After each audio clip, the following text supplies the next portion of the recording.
नमस्कार साथियों speech time and distant का पार्ट 9 लेके आया है जो कि बहुत ही इंपॉर्टेंट है। तो क्वेश्चन स्क्रीन पे शो होने लगा है। तो इस टाइप के क्वेश्चंस को हमें कैसे ट्रिक से सॉल्व करवाएंगे जो बहुत ही इजी है। लेकिन इस ट्रिक की एक कंडीशन होती है। कंडीशन ये है कि ये ट्रिक तभी फॉलो होगी जब क्वेश्चन में गिवन हो।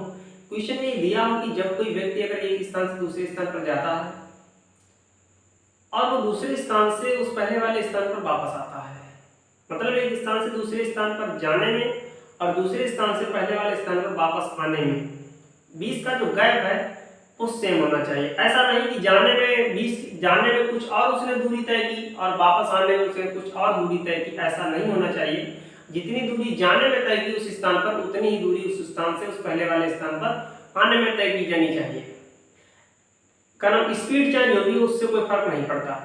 मतलब अगर आप इधर से पैदल जाओ या साइकिल से जाओ या मोटरसाइकिल से जाओ और वापस अगर आओ तो आप बस से आओ चाहे किसी भी चीज से आओ, इससे कोई फर्क नहीं पड़ता है। लेकिन बीच का जो गैप है वो सेम होना चाहिए, डिस्टेंस सेम होनी चाहिए, तब ये ट्रिक फॉलो होगी। इस बात को आप याद रखना।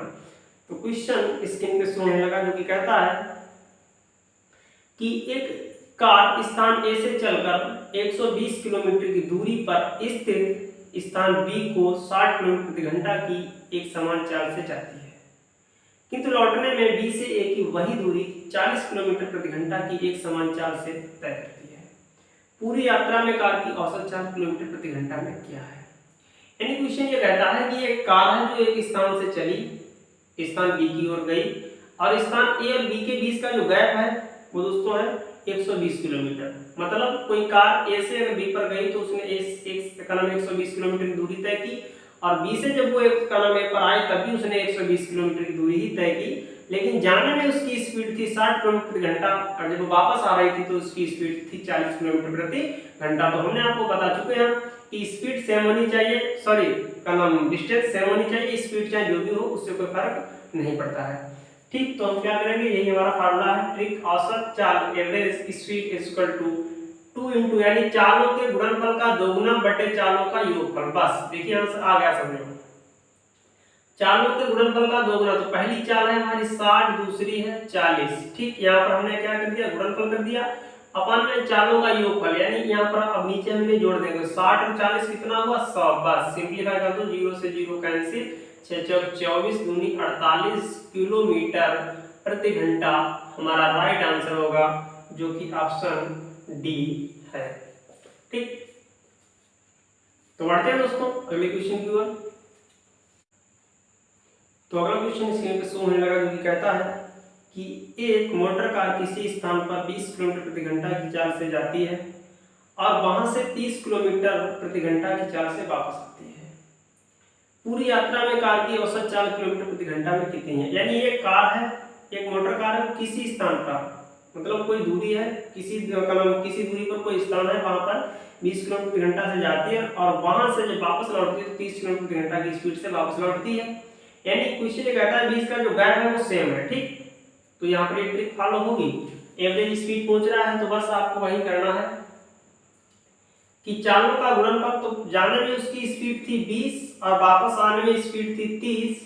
ठीक, और 2 ये नियम में है, ट्रिक में 2 आगे लगा हुआ है। ठीक, याद रखना चालों का योगफल यानी इनको ऐड कर दें, 30 20 और 30 कितना हुआ 50। बस सिंपलीफाई कर दो, 0 0 कैंसिल, 5 एकम 5 5 चौके 20, तो आंसर आएगा 4 दूनी 8 3 24 किलोमीटर प्रति घंटा जो कि हमारा ऑप्शन सी है। तो बढ़ते हैं दोस्तों अगले क्वेश्चन की ओर। तो अगला क्वेश्चन स्क्रीन पे शो होने लगा जो कि कहता है कि एक मोटर कार एक निश्चित दूरी की यात्रा 60 किलोमीटर प्रति घंटा की गति से तय करती है, यानी दूरी निश्चित है, और वह वापसी यात्रा 40 किलोमीटर प्रति घंटा की गति से तय करती है। मतलब 60 किलोमीटर प्रति घंटा से जाती है और वापस 40 किलोमीटर प्रति घंटा से लौटती है। तदनुसार उस निश्चित दूरी तक जाने और वापस आने तक कुल यात्रा की औसत गति कितनी है। बस दोस्तों यहाँ पर जो हमने बता चुके हैं डिस्टेंस सेम है, निश्चित है, तो वही कंडीशन यहाँ पर फिर फॉलो होगी। हमारी औसत चाल बराबर 2 इंटू चालों का गुणनफल, तो किस स्पीड से गई थी 60 से और वापस किससे आई थी 40 से, अपन चालों का टोटल, तो 60 और 40 कितना हुआ 100। 0 कैंसिल, 6 6 24 दूनी 48 किलोमीटर प्रति घंटा हमारा राइट आंसर होगा। ठीक, जो कि दोस्तों ऑप्शन डी है। तो बढ़ते हैं दोस्तों अगले क्वेश्चन की ओर। तो अगला क्वेश्चन स्क्रीन पे शो होने लगा, जो कि कहता है कि एक मोटर चालक 150 किलोमीटर दूरी पर स्थित एक स्थान के लिए 50 किलोमीटर प्रति घंटे की औसत गति से जाता है तथा वापसी में 30 किलोमीटर प्रति घंटे की गति से लौटता है। उसकी संपूर्ण यात्रा की औसत गति किलोमीटर प्रति घंटा में कितनी होगी? तो दोस्तों यहाँ पर गिवन है बीच का जो डिस्टेंस है वो 150 किलोमीटर है, यानी 150 किलोमीटर जाने में और 150 किलोमीटर दूरी वापस आने में उसने तय की। तो मतलब बीच का जो डिस्टेंस है वो सेम है। ठीक, तो औसत गति पूछ रहा है, फिर वही कंडीशन 2 इंटू चालों के गुणनफल का दोगुना, जाने में स्पीड थी उसकी 50, आने में थी 30। ठीक, यहाँ पर हमने गुणा किया, यहाँ पर हम ऐड करते हैं 50 और 30 80, सिंपलीफाई जब करेंगे तो ये बनेगा 0 से 0 कैंसिल, 2 1 2, 2 चौक 8।